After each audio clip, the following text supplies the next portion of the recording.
Ko ia te mātanga o te ture Pākehā me te ture Māori. Ko ia hoki te tama makau a Ngāti Kahungunu, rongo mai wahine me Ngāti Porou. Ko ia te tai ki ngā para o te ao Māori i pakanga, pō te ao Aotepo, mō tātou tika tāngata whenua, mō tō tātou mana motuhake.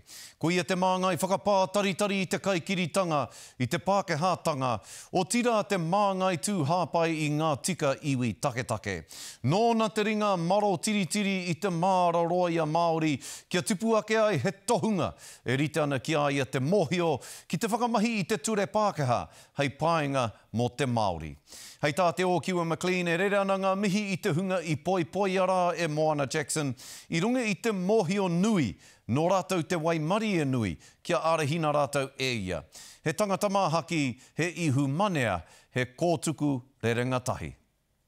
He toki ngā tū he rau no rongo, kua riro.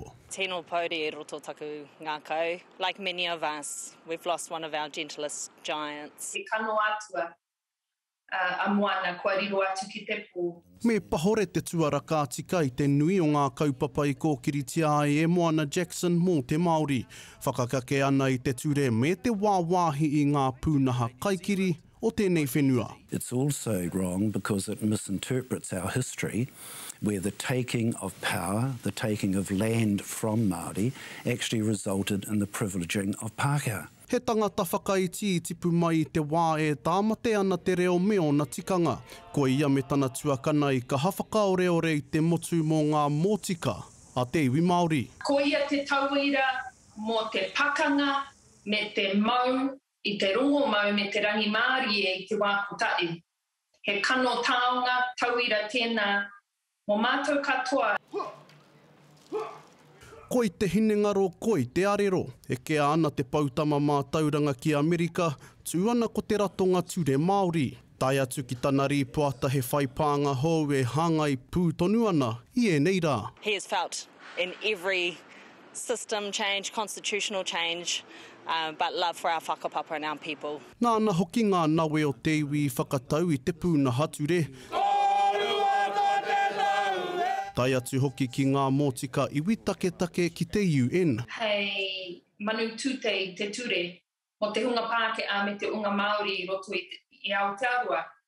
Ko tana tino tauira me aro ki te mana o te tiriti o Waitangi, ka tika. He asked a question that he asked many of us. Are you, will you be a lawyer who happens to be Māori, or are you a Māori who happens to be a lawyer? And that kind of pātai has really shaped many of us, and to know what the difference is between having a mahi and having the hopes and love for our whānau and people, and we apply ourselves in that way. Ka tīraha te taonga o mate ki tuapō mara i matahi mō te pō, i mua i te hiki papa atu ki tōna ukai pō i matahiwi marae, a pōpō, te o Kiwa McLean, te karere. E te iwi ka whakawhiti atu tātou i nai nei ki te kōti matua i te whanganui ātara. Kei reira nei te kai whakawā matua a Joe Williams e tatari mai ana ki te kōrero mo te huru mututanga o Moana Jackson. Nō reira e te kai whakawā mātau e te tuakana. Joe, tēnā rā koe. Tēnā koe, Scotty. E hoa he ata mai a Moana Jackson, he mātanga ki te ture kāwanatanga. Kōrero mai mo tōna whakakorikori, mo tōna wewero i ngā ture o tēnei whenua, hei pāinga mo ngai tātou mo te Māori.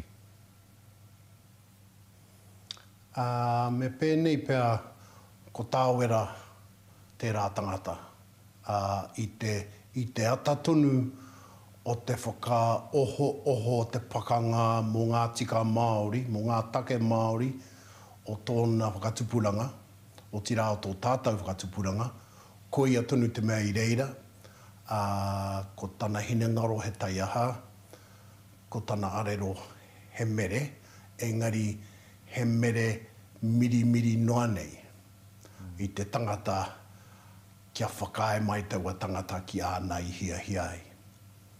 Pērā no te wairua o tērā tangata. Ka mutu katoa o ngā kaupapa kei te tautohe tia, kua oti kērā nei te whakatoka i roto i te ture, mo te Māori, he mea tīmata iaia i tōna taiohitanga. No reira, kari tu atu o tērā tangata. Ko rāua tahi pēr, ko tai hākurei. Ko moana rā, ko tai hākurei ngā tupua o te ao ture. A huari te ana pēr te pakeke o te tokorua nā, ko tetehi kei te toe, ko tetehi kōrero ki te pō. Ka mutu, ka tangi nei tāua, ka tangi nei tātou katoa i te rironga o Moana ki te pō. Ko tana pūrongo, te tuakana e Joe, he whai pānga hou. Koera te ingoa te pūrongo e kōrero hia nei. Nā taua pūrongo, tētahi tirohanga hou ki te pūnaha ture o tēnei whenua i āta whakatakato. Pēhea nei te nui o te whai hua o taua pūrongo takarawa mai ki tēnei wānei. I tāngia te Ngāri Poata i te tau 87 taku mahara, ka mutu kei te whakakōrero tia, tonu tia i tēnei wā. Tata ki te whātekau tau o muri mai, kei te ora tonu ngā kōrero oroto o Ngāri Poata. Toru noiho, ngā tuhinga ka pērā rawa te roa o te ora i roto i te ngākau tangata. Ka mutu e harai te mea he hou ngā kōrero i roto, engari ko aua kōrero rā, he mea kōrero roatia i roto i te ao Māori, engari tau hou katoa ki te ao Pākehā. Ko tā moana i roto i ana nei mahi te ripoata rā, he whakatakoto priti i wainga i te ao Māori me te ao Pākehā, kia kitea, kia rangona ai, te au e o te ao Māori i te kaikiritanga o te ao Pākehā. Miharo e hoa, miharo o kōrero i tēnei ahia nei, ngā kau miharo e mihi atu nei ki a koe te tuakana Joe. Ka mutu e hoa he tōtara teitei, Moana Jackson i roto i te ao ture, engari he tangata whakaiti, nera, he tangata hu Māori e tonu, kōrero mai mo te taha ona, ka hari tino kitea e te Maria. He tangata humaria ōwaho, toa oroto. Kāre rangona tana reo umere noa nei, engari he toka nō roto, māro tonu ana ki āna i whakapono ai. Koia i whāia e te nuinga o ngā pipi roia Māori o te motu nei. Ko te mea nui kia au,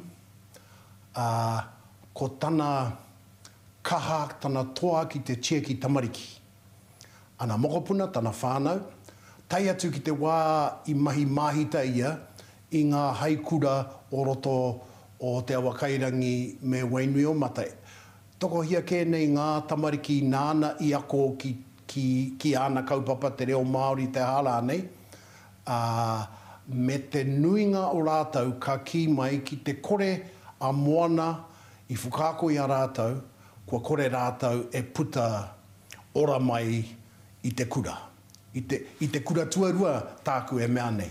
Nō reira, koia tērā te tehi wāhanga o te tangata nei o Moana kāre tino mōhio tia whānui te ana, tana ngākau aroha ki tēnei mea ki te hunga taiohi. Tēnā koe e nā kōrero. Nā ki o whakaaro e te rangatira, he hanga waihotanga i hoa Moana, ka noho tonu mai nei, hei o hāki māna, i roto i ngā whakatupuranga o Apopo. Tana whakakitenga mo te tiriti me te whakaputanga. Tana whakapono ki te iwi Māori me te iwi Pākehā, ka tāia e tātou, te whakatika i ngā he o mua, tana aroha ki tana iwi o Ngāti Kahungunu, te iwi nunui o te ao hei tāna,